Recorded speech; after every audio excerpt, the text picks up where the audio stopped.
Shalom, Bapak Ibu, saudara-saudari yang dikasihi Tuhan Yesus Kristus. Puji syukur kita boleh jumpa lagi dalam renungan pada saat ini. Salam jumpa bagi kita semua. Sebelum kita mulai, mari kita berdoa. Terima kasih ya Allah Bapa atas segala kebaikan Tuhan bagi kami. Hingga saat ini kami boleh ada dalam renungan firman Tuhan pada saat ini ya Tuhan. Berkati kami semua, urapi setiap para pendengar, sehingga kami tetap ada dalam belas kasih Tuhan.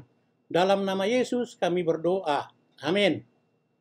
Bapak, Ibu, Saudara-saudari yang dikasihi Tuhan Yesus Kristus, nas firman Tuhan sebagai dasar renungan kita malam ini adalah dari Kisah Para Rasul pasal 7 ayat 9 sampai 16 yang akan dibawakan dengan judul Allah sanggup mengubahkan. Beginilah bunyinya di bawah perikop pembelaan Stefanus. Karena iri hati, bapak-bapak leluhur kita menjual Yusuf ke tanah Mesir, tetapi Allah menyertai dia dan melepaskannya dari segala penindasan, serta menganugerahkan kepadanya kasih karunia dan hikmat ketika ia menghadap Fir'aun Raja Mesir. Fir'aun mengangkatnya menjadi kuasa atas tanah Mesir dan atas seluruh istananya. Maka datanglah kelaparan menimpa seluruh tanah Mesir dan tanah Kanaan, serta penderitaan yang besar, sehingga nenek moyang kita tidak mendapat makanan. Tetapi ketika Yakub mendengar bahwa di tanah Mesir ada gandum, ia menyuruh nenek moyang kita ke sana. Itulah kunjungan mereka yang pertama. Pada kunjungan mereka yang kedua, Yusuf memperkenalkan dirinya kepada saudara-saudaranya. Lalu ketahuanlah asal-usul Yusuf kepada Fir'aun. Kemudian Yusuf menyuruh menjemput Yakub ayahnya dan semua sanak saudaranya 75 banyaknya. Lalu pergilah Yakub ke tanah Mesir. Di situ ia meninggal. Ia dan nenek moyang kita.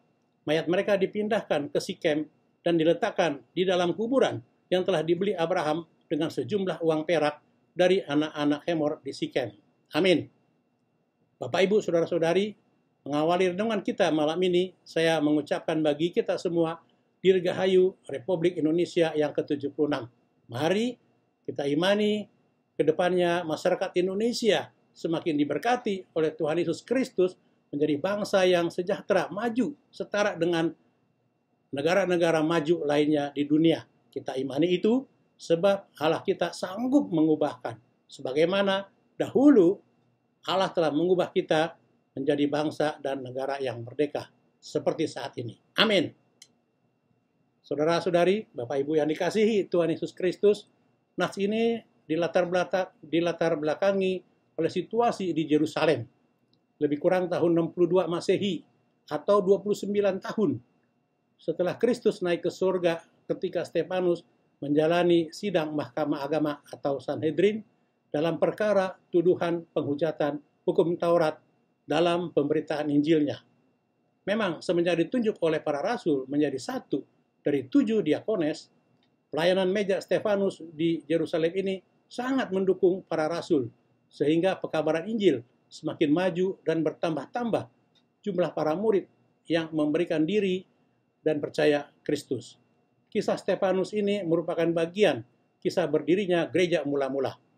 Sosok Stefanus yang dikaruniai kuasa mengadakan mujizat-mujizat dan tanda-tanda serta hikmat dalam bersoal jawab menjadikan orang-orang Yahudi tidak sanggup melawan hikmat Stefanus yang didorong oleh Roh untuk berbicara, sehingga orang-orang Yahudi bersekongkol jahat menghasut orang-orang banyak, tetua-tetua Israel, orang-orang Farisi, bahkan mengadakan saksi-saksi palsu. Untuk apa? Untuk menyeret Stefanus ke hadapan Mahkamah Agama dengan tuduhan penghujatan terhadap Allah dan hukum Taurat. Nats kita malam ini adalah bagian dari materi pembelaan Stefanus dalam sidang di Mahkamah Agama.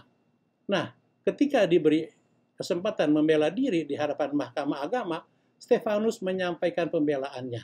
Tetapi bukan prioritas supaya dirinya lepas dari jerat hukum.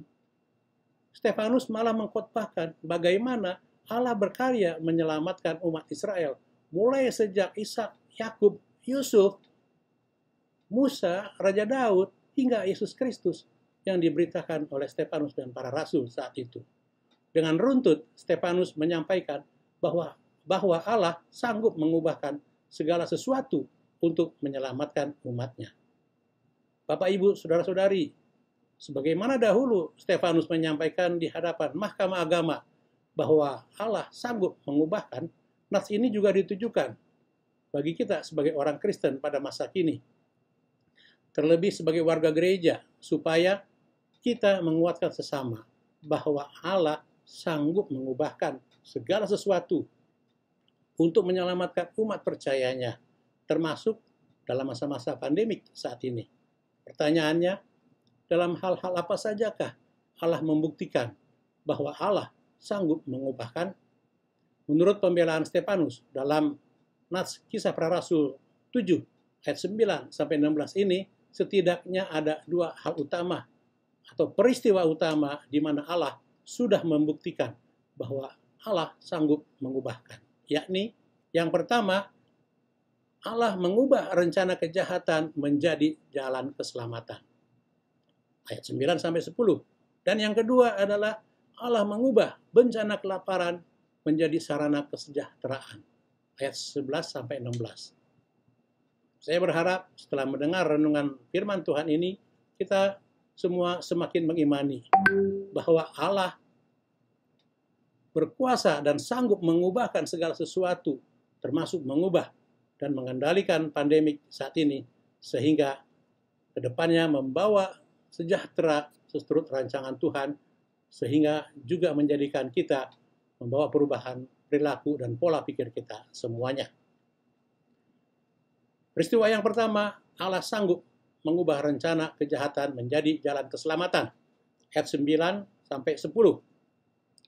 Khususnya dalam nats ini, Stefanus menyampaikan bagaimana kuasa Allah yang mengubah rencana kejahatan nenek moyang Israel yang karena iri hati menjual Yusuf kepada orang-orang Ismail atau pedagang Midian, diubah dengan cara-cara Tuhan memakai Yusuf menjadi berkuasa di istana Fir'aun sebagai mangku bumi di seluruh Mesir.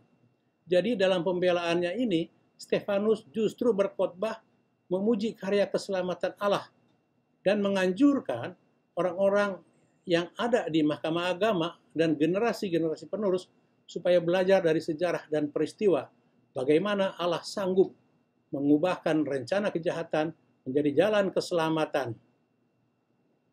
Ibrani 7 ayat 25 menyatakan demikian, sehingga menjadikan orang-orang Yahudi yang merdeka pada saat itu, pada generasi Stefanus saat itu. Nah, bagi kita, saudara-saudara, sebagai umat percaya pada masa kini, hendaknya kita percaya bahwa Allah juga sanggup mengubahkan rencana kejahatan orang-orang dunia menjadi jalan keselamatan bagi kita umat percaya. Peristiwa yang kedua adalah Allah mengubah bencana kelaparan menjadi sarana kesejahteraan.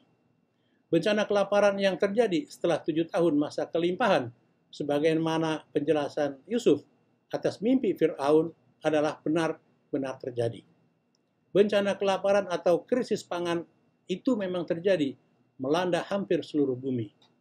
Namun, Allah menyatakan kuasanya mengubah bencana kelaparan menjadi sarana mempertemukan Yusuf dengan ayahnya Yakub dan 75 saudara-saudaranya, sehingga mereka boleh bersama-sama sejahtera di Mesir, bahkan hingga mengembalikan mayat-mayat mereka yang mati di Mesir untuk disatukan ke kuburan Abraham di tanah milik yang dahulu dibeli Abraham dari anak-anak Hemor di Sikem. Lihatlah Bapak Ibu Saudara-saudari, betapa karya Allah yang jauh lebih besar dari yang sanggup kita pikirkan. Melalui bencana kelaparan di bumi saat itu, diubah Allah menjadi sarana kesejahteraan yang menyatakan janji setia Allah memberkati keturunan Abraham. Karena itu percayalah, Allah yang sama juga setia atas rancangan damai sejahteranya bagi kita umat percaya Yesus Kristus. Demikian Bapak Ibu, Saudara-saudari, firman Tuhan ini disampaikan yang mengajarkan kepada kita bahwa Allah sanggup mengubah rencana kejahatan manusia menjadi jalan keselamatannya dan mengubah bencana kelaparan menjadi sarana kesejahteraannya. Karena itu, sepatutnya lah Mahkamah Agama saat itu membebaskan Stefanus dari tuduhan penghujatan hukum Taurat sebab tidak terbukti dan justru berita penginjilannya adalah untuk memuliakan Tuhan atas karya keselamatannya bagi umat Yahudi dan seluruh umat manusia. Kiranya renungan ini boleh memberkati dan menjadi penghiburan bagi kita semua. Amin. Kita berdoa.